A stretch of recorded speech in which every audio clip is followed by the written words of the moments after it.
That was what we called it was a January effect play at the time. It was down because of tax loss selling, and they had a earnings report in mid-January, and it was expected to be good. It was just down because of tax loss selling, and then we just got a surprise, right, that we didn't expect, was that they're doing a reverse merger with Triller, which is a TikTok competitor, a reverse merger valuing TikTok at $5 billion.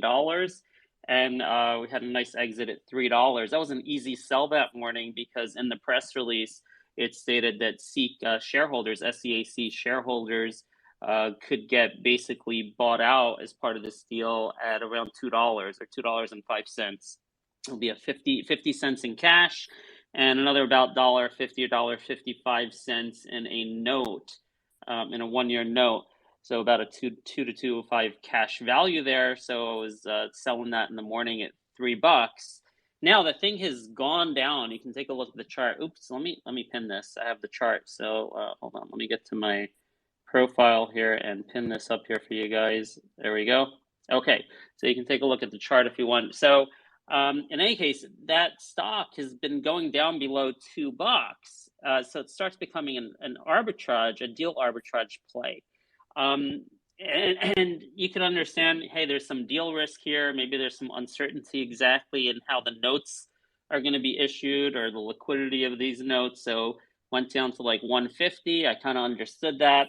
Then it kept on going lower and lower, almost hit $1, right? So this is a huge discount for the deal. Like, what is going on? So I did a little bit more research with my colleagues, and we found out that there was a filing by the Singer family, which I think it's a Miss Singer sits on the board, very large position, and they have a lot of influence over the board. So there was something called a support agreement where Triller wanted the support agreement from the Singer family. It says that they would vote for this deal, right? Vote affirmatively for this deal. And over time, as the price kept decaying, I came across a filing that I noticed late that said that the support agreement had expired and it wasn't renewed. And the reason it expired was because they were late filing the S4, right? It said the S4 has to be filed by such and such a date. S4 was not filed. Support agreement was not extended. So that started bringing a lot of doubt into the deal. Is this deal happening? Is it not happening? What may be going on behind the scenes? There was some chatter, I heard from big shareholders that maybe they wanted the deal renegotiated for the SEAC shareholders to get more than $2 a share.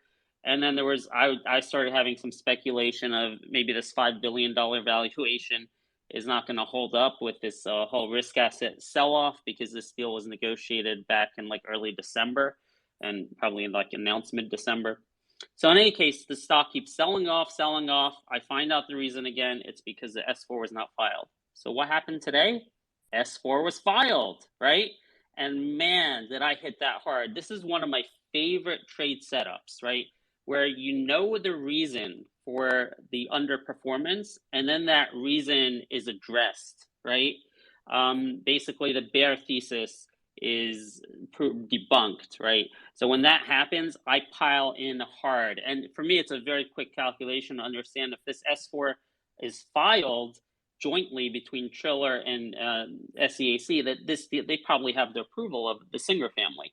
Now, I looked at the S4 and there was no explicit extension of the support agreement. But in my mind, like, why do you even bother filing this S4 unless you already have it pre-approved by the board of directors and the Singer family? And why wouldn't they accept it at this point with market conditions? The stock was $1.07 or something. What did it open at? Opened at around $1.04, or the low day was $1.04.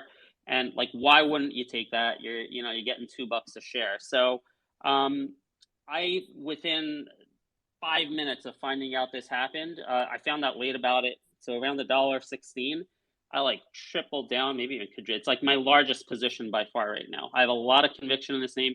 This is what I call, this is an opportunity I refer to as a re-rating, where I expect the stock to rapidly inflate. I think the deal is probably going to happen. Things are going to move very quickly now in terms of the vote coming up. I think the S4 today said they still expected in Q1, which is just over a month from now. So That's the situation with SEAC. And then I pair that with the technicals I put up in the post. You'll see what, with our four pillar approach: fundamentals, catalyst, sentiment, and technicals. So the technicals, to me, this one's easy. I love these setups where you break a lower DMA, like a 20 DMA, and then that next one above it, the 50 DMA, becomes a magnet, right? So I went in with a lot of conviction at around $1.16, expecting to hit $1.40 of the 50 DMA, maybe by tomorrow. And, I don't know, like, honestly, this may not work out for the people listening to this, because this might be $1.40 at 7 o'clock tomorrow morning. It closed after hours at $1.33, $1.34. But I've told you about this story here. You know that, if you hold on to this, you can get around $2.05 a share when this closes. So maybe there's more upside above $1.40, but in this market environment, I'm definitely going to take some off the table at the 50 DMA $1.40. If you pull out to the weekly chart on this, you'll see the next resistance level is in the low 180s. So maybe it's going to pull back at 140, as it often does at major moving averages. And then after a few days, it'll retest it, go up, and maybe hit 180 or so. There are two caveats to this, right? One is there still deal risk there? Maybe there's always deal risk, so you got to consider that in terms of a discount in this arbitrage opportunity.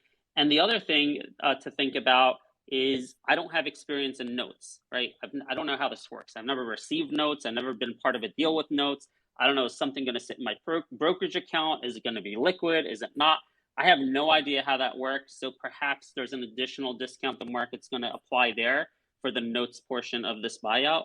So I think this is so compelling. Like, I'm not even going to bother having other picks there. Like I said, I actually sold off a bunch of other things to be able to go, multiple big six figures into this deal today, because I'm already in the, like, $1.16, already $1.33. I even bought $1 call options at 30 cents, which I think I may be able to flip for maybe I'll get 50, 60 cents out of it tomorrow. We'll see. So that's the play, SEAC.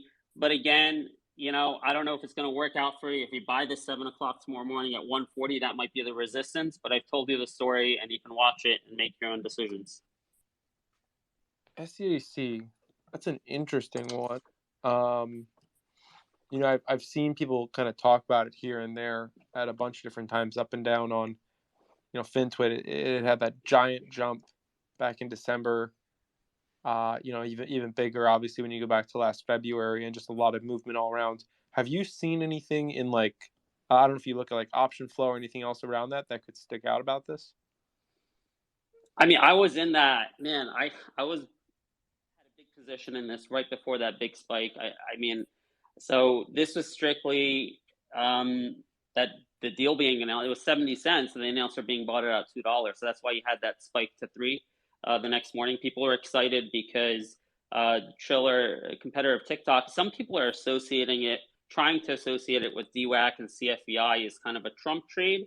But I don't think it really is. The reason they're trying to associate it with that is because Trump has an account on there.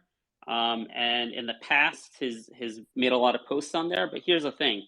He's not been active on there anytime recently. This was like years ago, or like 3-4 years ago. He was actively posting on there. So January 6th, when he was banned off of all the other social media sites, he really wasn't active on Triller for Triller to take any action. And, also, as it turns out, the CEO of Triller is like a Democrat and has made public statements that he doesn't like Trump. So, I don't think this is a forum where Trump will get on there and people will get excited and it's Trump play. I think his balance, probably you'll have the same dynamics with Twitter and Facebook and everything if Trump tries to be active there. So I don't see this as a Trump sympathy play at this point. By the way, there's also a very strong underlying business here, where if the deal fell through, you have significant downside protection. When I bought this at 70 cents, I was buying it because I thought the company was worth in the 120 to 150 range anyway, without the deal going through. So at this point, for me, it's the upside of the deal arbitrage and the downside of a strong growing business in case the deal didn't go through.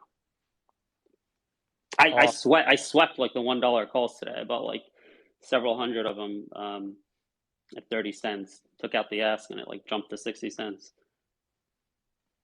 Wow. So you're looking at the upcoming catalyst here.